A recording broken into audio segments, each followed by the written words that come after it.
I'd like to thank Feudal Pig for our theme song. So how are you fellas doing? Yes, thank you, Feudal Pig. Have you released the track yet? It's on YouTube. Is it on the premium or is it for everyone? For everyone. Oh, it is? Let me just go. I think it uploaded as a short, so I gotta see what's up with that.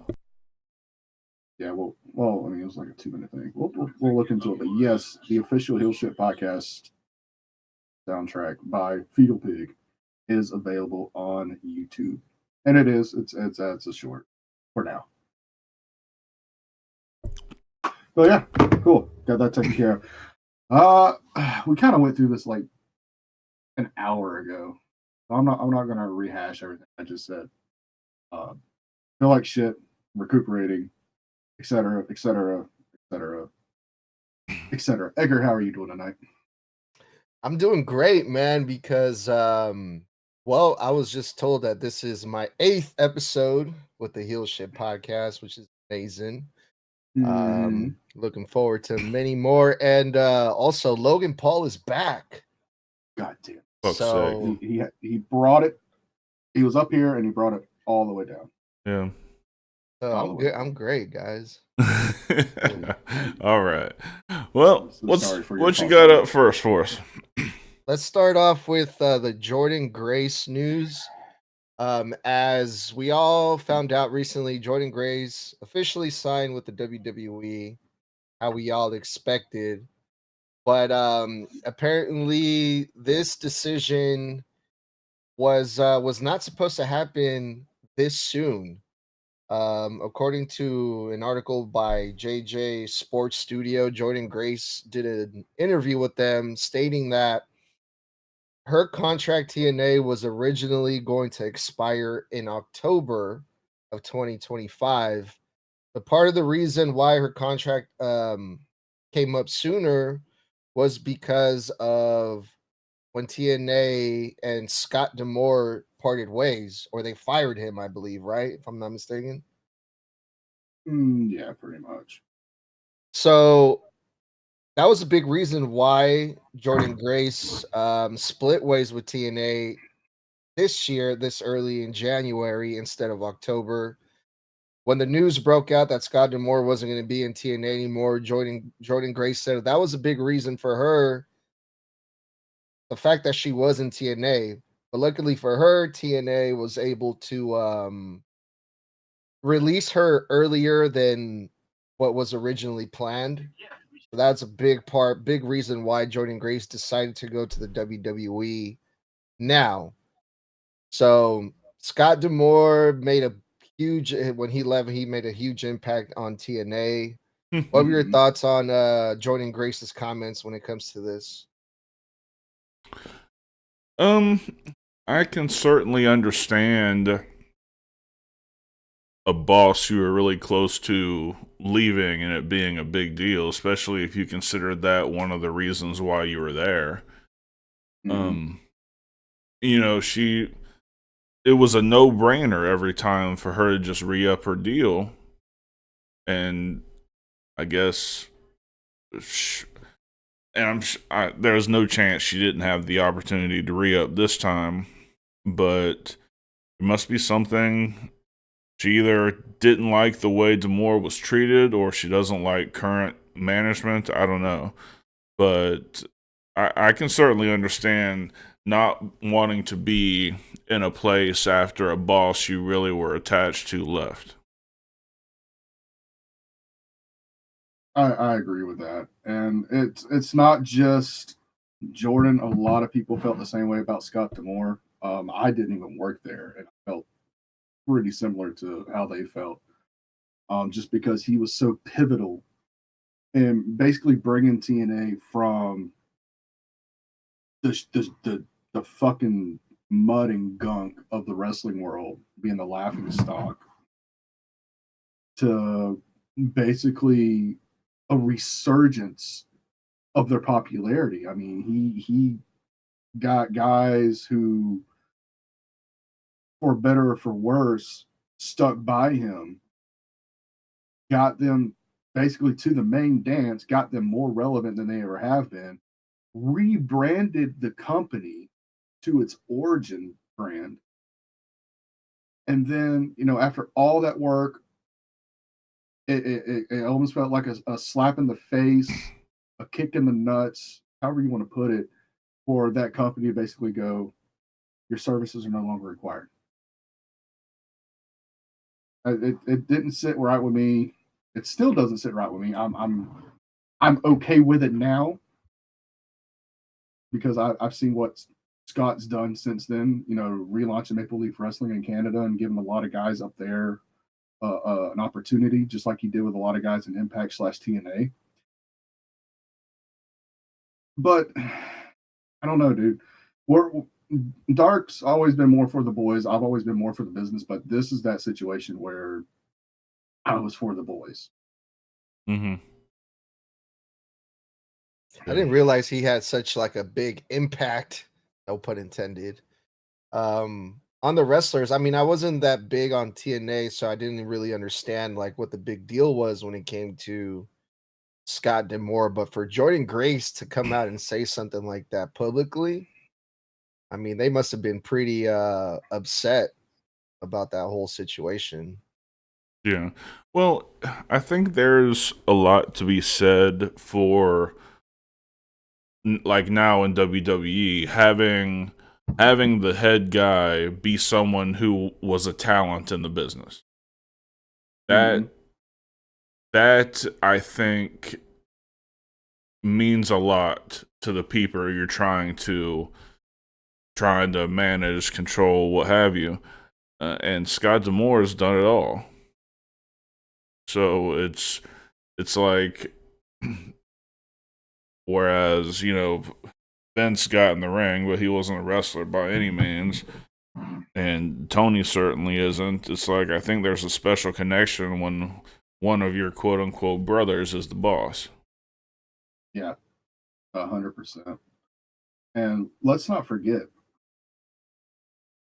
all the years that he was doing Impact / TNA, that wasn't like his full-time gig. Like, he has his own business outside of that he runs. So for him to take all that time out of his personal life to get this company going, to get it of a place of relevance that hasn't been seen, and let's face it, since before the Hogan era, that's love and commitment. That is something you don't see in a lot of wrestling companies. And I can understand from that standpoint why everybody was so upset by the sudden release. I know, like I said, I was upset. I know when me and you first talked about it, Dark, when it originally happened, you had some feelings on it as well. I mean, it hit everybody hard because everybody knew what Scott D'Amore meant for the boys and the girls in the back for TNA. Yeah. Well, now we're about to see Jordynne Grace join the WWE officially, apparently sooner than what we all expected. So that should be exciting, y'all. Jordynne Grace. And they say she's in Indianapolis this weekend for the Rumble. She's not been confirmed, but it's pretty much confirmed without being confirmed. Yeah. Well, hopefully she makes an appearance this weekend. That would be amazing. Mm-hmm. Like I said, it's pretty much confirmed at this point that she will. And we were talking about it earlier, about her. I don't think neither one of us believe that she should win the Rumble, but I definitely think she needs to make a huge impact. She needs to toss bitches over the rope like it's nothing. She needs to be like Kane in 2001. Just bitch fly that way, bitch fly that way, bitch fly that way. Santino Marella fly that way. Twice. Yeah, so I think she should eliminate a good ton of people. Should she win? No. But if she's going to debut at the Rumble, she has to make a huge impact. Well, to be honest, I'd much rather see Jordynne Grace win than any of the women that are currently planned to be in the Rumble right now that I can think of. That's just me, though. Explain. I mean, do I want to see Liv win? No. Who else? Bianca? No. Naomi? No. Who else is on there? I can't think of anyone right now in the women's division other than Jordynne Grace that I want to see win this thing. Jade Cargill, maybe. If she makes like some splash return, I would like to see her win it. I don't know. I can't think of anyone else right now. So let me give you the same scenario that I gave Dark, because we talked about this about half hour ago. Say she does show up to the Rumble. Jordynne Say or Jade? Jordynne. We're Yeah. talking about Jordynne. Yeah. Say she does go over and win the Rumble. Yeah. From a business standpoint,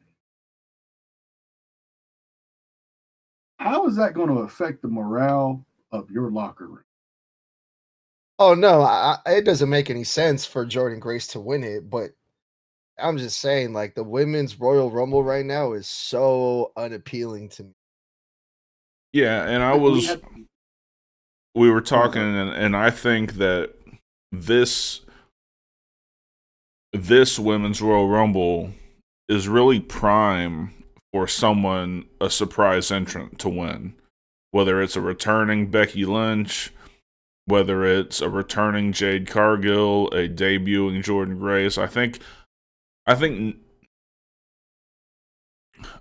I would be less mad if an outsider won this one, because it is such a stagnant fucking field right now.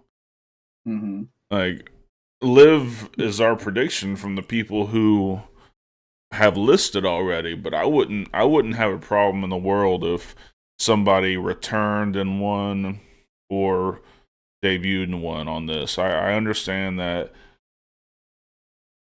people who have been there would feel slighted. I understand. Yeah, but to answer your question, Draven, I completely just didn't answer it. Yeah, it would. A lot of people would be pissed off back there, I bet. Exactly. I mean, from my point of view, again, this is from the business point of view. Typically, the Royal Rumble is pretty much figured out by no later than September, October at the latest. Why go and change all those plans that you've got from Rumble to Mania, booked up and ready to go, other than injury, on somebody you just signed the week of the event? You're going to have to go back and rewrite 3 months of fucking television to make it make sense afterwards. It's, to me, it doesn't make good business sense. Now, do you guys think say Jordynne Grace does win and people have to get over their feelings, Jordynne Grace versus Rhea Ripley at WrestleMania? You know, do you guys think that would be I could see. I give Jordynne Grace a better shot at winning the Elimination Chamber. I don't see her going for Rhea yet. For me, if she has to go after a title, she needs to go grab the one from Tiffany. Only because Rhea's so fucking hot right now that, to me, if you put Jordynne over on Rhea now, it kind of feels wasted. Yeah. Let Rhea cook on this title reign for a good 8-10 months, and then if you want that to happen, it would make more sense, because it's down the line. It's not at the Royal Rumble time. It's not at WrestleMania. It could be SummerSlam. It could be Survivor Series, something like that. But it's not going to feel like it was forced. You wouldn't put Rhea over Jordynne Grace if they did that at WrestleMania? No. I think Jordynne has to win her first feud without question. And no, having her lose at that point would be like killing it. Yeah, it hurts both of them. Yeah. It does, yeah. You're right.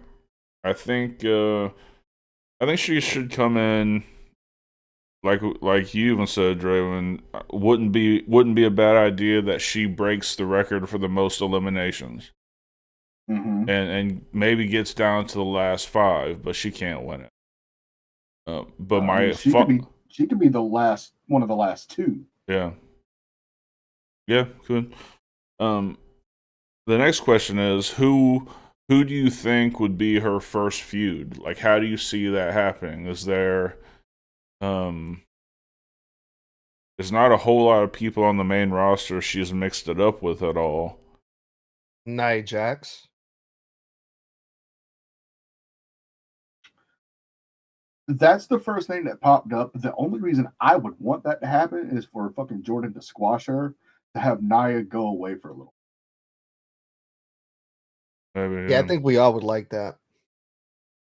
Yeah, but I mean, Jordynne's really short. Like, surprisingly short when you see her against somebody who's even normal size. But she definitely has the powerlifting credentials to. She'll be able to pick up Nia without a problem. Like so it could be her. But how I envision it is debuts at the Rumble, but the big deal is whatever show she's going to be on, she'll probably open that show. Come out, microphone, talk, and some chick is gonna come out and try to assert dominance on the new girl. So, what do you think of that? And who would you think that?